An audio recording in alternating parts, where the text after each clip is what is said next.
The Nobel Peace Prize for 2025 goes to a brave and committed champion of peace, to a woman who keeps the flame of democracy burning amidst a growing darkness.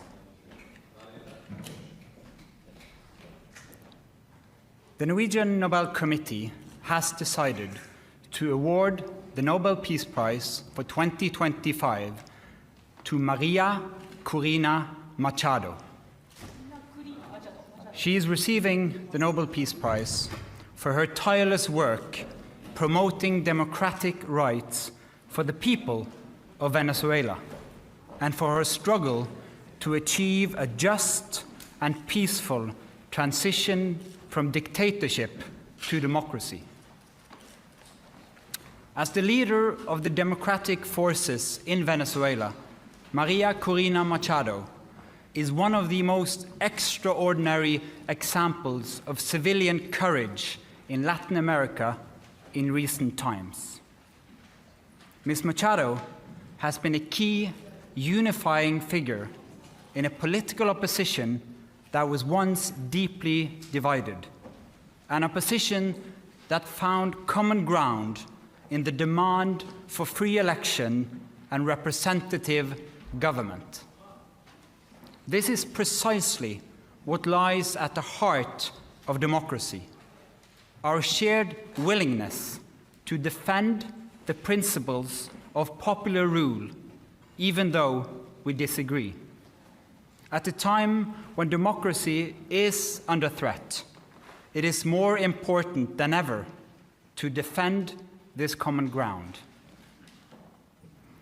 Venezuela has evolved from a relatively democratic and prosperous country to a brutal and authoritarian state that is now suffering a humanitarian and economic crisis.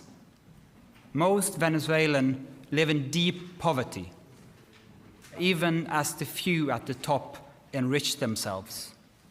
The violent machinery of the state is directed against its own population. Nearly 8 million people have left the country. The opposition has been systematically suppressed by means of election rigging, legal prosecution, and imprisonment. Venezuela's authoritarian regime makes political work extremely dangerous. As the founder of Sumate, an organization devoted to democratic development, Ms. Machado stood up for free and fair elections more than 20 years ago. As she said, it was a choice of ballots over bullets. In political office and in her service to organizations since then, Ms. Machado has spoken out for judicial independence, human rights, and popular representation. She has spent years working for the freedom of the Venezuelan people.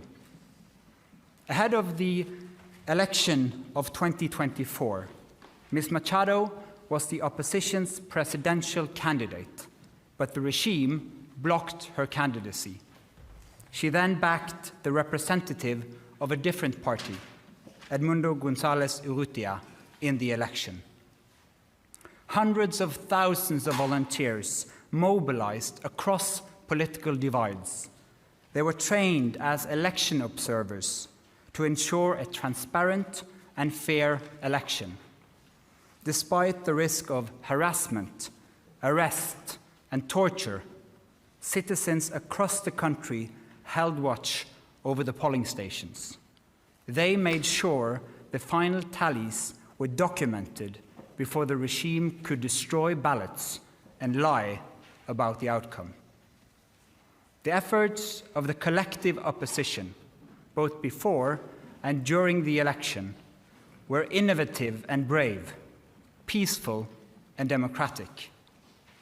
The opposition received international support when its leaders publicized the vote counts that had been collected from the country's election districts, showing that the opposition had won by a clear margin. But the regime refused to accept the election result and clung to power. Democracy is a precondition for lasting peace. However, we live in a world where democracy is in retreat, where more and more authoritarian regimes are challenging norms and resorting to violence. The Venezuelan regime's rigid hold on power and its repression of its population are not unique in the world. We see the same trends globally. Rule of law abused by those in control, free media silenced, critics imprisoned, and societies pushed towards authoritarian rule and militarization. In 2024, more elections were held than ever before, but fewer and fewer are free and fair. In its long history, the Norwegian Nobel Committee has honored brave women and men who have stood up to repression, who have carried the hope of freedom in prison cells, on the streets, and in public squares, and who have shown by their actions that peaceful resistance can change the world. In the past year, Ms. Machado has been forced to live in hiding. Despite serious threats against her life, she has remained in the country, a choice that has inspired millions. When authoritarians seize power, it is crucial to recognize courageous defenders of freedom who rise and resist. Democracy depends on people who refuse to stay silent, who dare to step forward despite grave risk, and who remind us that freedom must never be taken for granted, but must always be defended, with words, with courage, and with determination. Maria Corina Machado meets all the three criteria stated in Alfred Nobel's will for the selection of a Peace Prize. She has brought her country's opposition together. She has never wavered in resisting the militarization of Venezuelan society. She has been steadfast in her support for a peaceful transition to democracy. Maria Corina Machado has shown that the tools of democracy are also the tools of peace. She embodies the hope of a different future, one where the fundamental rights of citizens are protected and their voices are heard. In this future, people will finally be free to live in peace. Thank you. Questions? Mr. Chair, the attention this year has been a bit further north. How are you as a committee going to make sure that the topic of this year's Peace Prize, democratic development in Venezuela, is highlighted in the days and weeks to come? First and foremost, we hope to get your help, because the media obviously plays an important role in highlighting the humanitarian crisis in Venezuela, but first and foremost, the immense and impressive work of the opposition in that country, so that they will still have hope to fight for a future of freedom for their country. Congratulations to Maria Corina Machado and the committee on the decision. But during the past months, US President Donald Trump has repeatedly said he deserves the Nobel Peace Prize and he'd like to have it. He even said that it would be an insult to the United States if he doesn't get it.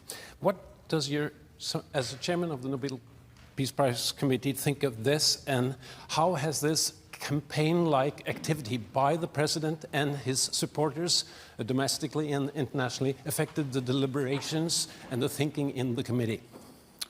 In the long history of the Nobel Peace Prize, I think this committee have seen any type of campaign, media attention. We receive thousands and thousands of letters every year of people wanting to say what for them leads to peace.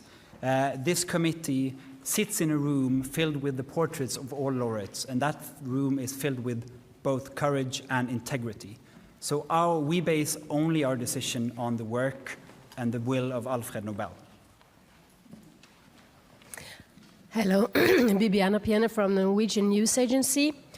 As you state in your explanation, more and more countries are moving in a more autocratic direction. Would you say that the committee, by this prize, is sending a warning to the world? Living in a world where we have less and less democracies and more authoritarian regime means that the world is also getting more unsafe. And we believe that peace, democracy is a precondition for peace. And so, yes, that is the message to the world. We need to support the democratic forces also on behalf of peace. Thank you. Mieszko Czarnecki, the Polish press agency, PAP. This is the next Nobel Peace Prize in recent years when woman has been awarded. Do you feel that women all over the world and in certain countries play a significant or a certain role protecting democracy, taking into consideration the Iranian activist from 2023 and the Venezuelan democracy protector that has been just announced as a laureate? Thank you. Thank you. As quoted in the announcement texts, in the long history of the prize, brave women and men from around the world have stood up against repression again and again. That is a key element of the Peace Prize, and we've seen it once again, that Maria Machado has been a unifying leader of the opposition in Venezuela, and what they did in the election of 2024 was incredible, and it gives hope to an entire country. Mr. Chairman, Christopher Ronenberg from Aftenposten.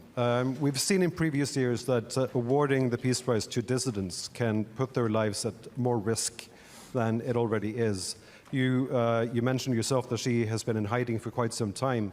What considerations have you made when it comes to her safety and security now that she has become more exposed because of this Peace Prize? You're now touching upon some of the absolutely most difficult dilemmas in the work of the committee. This is the discussion we have every year for all candidates, particularly when the person who receives the prize is in fact in hiding because of serious threats to her life. She is very active in Venezuela, has been and will be. And so we are also taking the consideration that this prize will support her cause and not limit it. Thank you. Do you expect to see her in December in Oslo? Again, a question of security. It's too early to say. We always hope to have the laureate with us in Oslo, but this is a serious security situation which needs to be handled first. Thank you. Then I'll say thank you so much for your questions. Thank you for coming, and we'll have individual interviews.